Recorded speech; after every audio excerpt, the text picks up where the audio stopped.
Hey, thanks for joining me. I wanted to create a quick video on how to go about installing the vCenter plugin from Pure and how to go about configuring it within vCenter in order to be able to create data stores, snapshots, and basically be able to recover from snapshots. So the first thing you want to do is we've got the latest client for vCenter, and it's an HTML5 plugin for the HTML5 vCenter client. So if you shoot an email over to support@purestorage.com, let them know who you are and which customer you are, and that you'd like to have the plugin installed in your array. They'll ask you which array it is.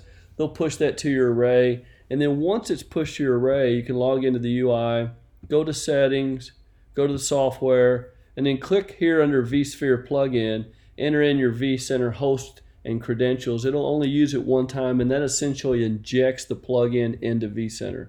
So I've already done that. Once I come over here in vCenter for the first time after doing that, I'll notice that within the menu there'll be the Pure Storage icon, and that is the plugin.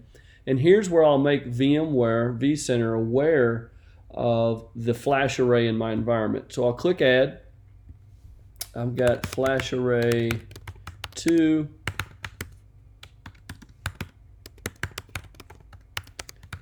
And I'll give the credentials.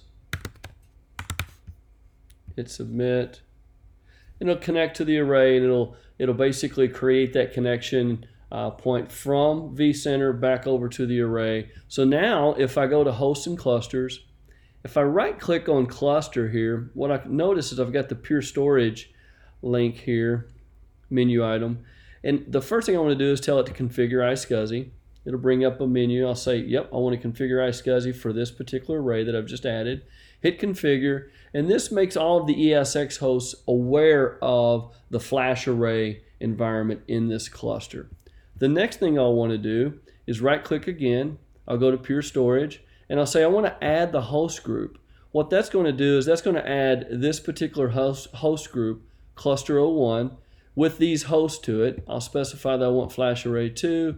I'm going to do iSCSI, and then I hit create. It connects back to the array and creates all of that for me. So if I were to go back over here, go to storage, hosts, I would notice that cluster 01 is here. If I click on it, I can see the ESX hosts that are in here. If I click on those, I can see that I've already grabbed the IQN. So it's all configured for me. Now I'm in a position to where I can right click on the cluster, go to Pure Storage, click create data store. It'll ask me if I want VMFS, DS01, to the data store name, the capacity, which array I'm doing it, and I want all of the hosts within this cluster to have access. Hit create. Again, it connects to the array, creates that volume, presents it to the hosts, comes over to these hosts, scans the bus, puts a VMFS partition on it, names it DS01, and mounts it up on all the hosts. So that's all of the steps that you need. Again, reach out to support, let them know that you want the HTML5 plugin on your array, push it out from your array to your vCenter environment, and then configure iSCSI, add the flash array, configure iSCSI, add the host group, and then you're ready to provision data stores.